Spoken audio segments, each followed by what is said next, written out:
Welcome to Way Forward. Come on in and we'll take a look at DuckTales.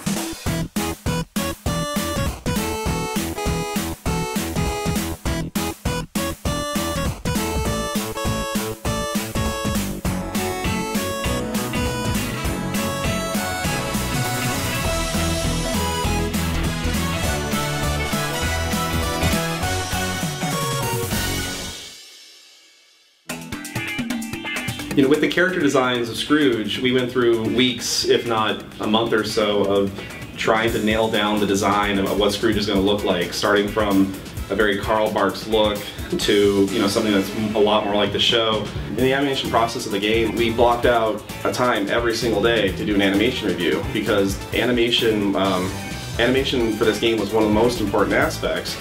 That we spent at least an hour every single day going over every single animation daily. I personally love Scrooge McDuck. He's my favorite animated character. Was introduced to him in the Carl Barks comics by my sister back in like the early 70s, so I've been following that for a long time. The TV show, DuckTales, that came about for me almost in the middle. As I was explaining to Austin when the project first came up, I'm like, well, I knew Scrooge as a Carl Barks character. Then when the TV show came about, I'm like, oh look, they're referencing Carl Barks comics.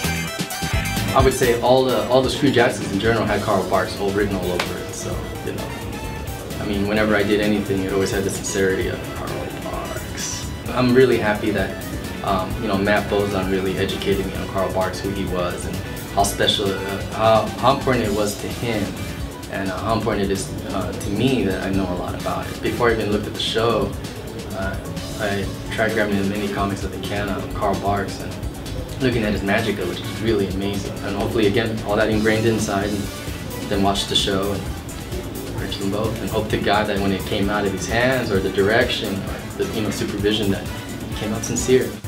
We would act out, you know, all the animations that needed to happen next. We would go over all the animations that were done in every single step of the process, whether it was a rough, whether it was a tie down, or full color, and then to make sure that everything was proportionate and matched up and like linked up well to the animation before it. Like it was a lot of fun. It was always my dream to work at Disney, like, as an animator, as a, you know, a lead animator on a project. So this was kind of like my opportunity to actually work on something that was really high caliber Disney quality art, and we really ran with that. The biggest part I wanted to do here was that, you know, idols, they usually bop up and down, you know? And in feature, especially my teacher has always talked to me about making characters breathe. So I wanted to do a little bit of both. So I wanted Scrooge to breathe, you know? Because I mean, in the game, and he's just a pixel and he just stands there, so I figured this would be awesome. We're not gonna make him pop up and down, but we're gonna make him go.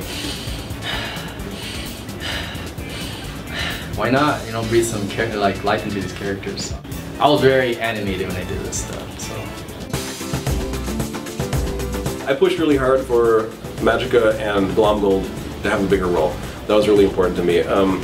It always bugged me in the NES game that they magically team up and you just play this end sequence that I couldn't understand why that was happening, and wanted to give that a little more meaning. Even in the show, she was always so cool. She was like inspiring, but in a negative way, because she's an evil villain. But I just love her cackle. I love her movement. She's always so fluid. Even though she was like this essence of evil in a way, she was still very ladylike.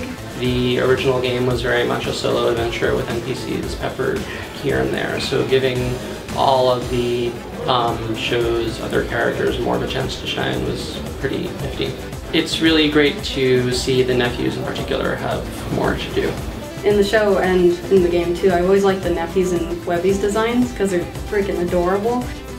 One of the most important things for, you know, getting the animations to look right and like how Scrooge actually acts is, you know, how he interacts with his cane.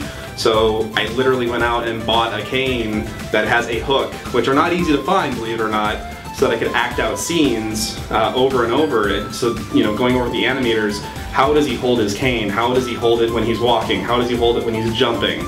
And acting things out for, you know, what does he do when he's standing around? We do what we call a long idle. When the character is standing there for 5 seconds and not doing anything, well, you have him animate, you have to do something fun. Well, what do we do? How does he play with his cane? And just by standing around and playing with the cane myself, we came up with ideas of, oh, we should make Scrooge do this, and this is fun. So literally walked around with the cane for a couple weeks and just sort of, you know, got into the feel of what it's like to be Scrooge.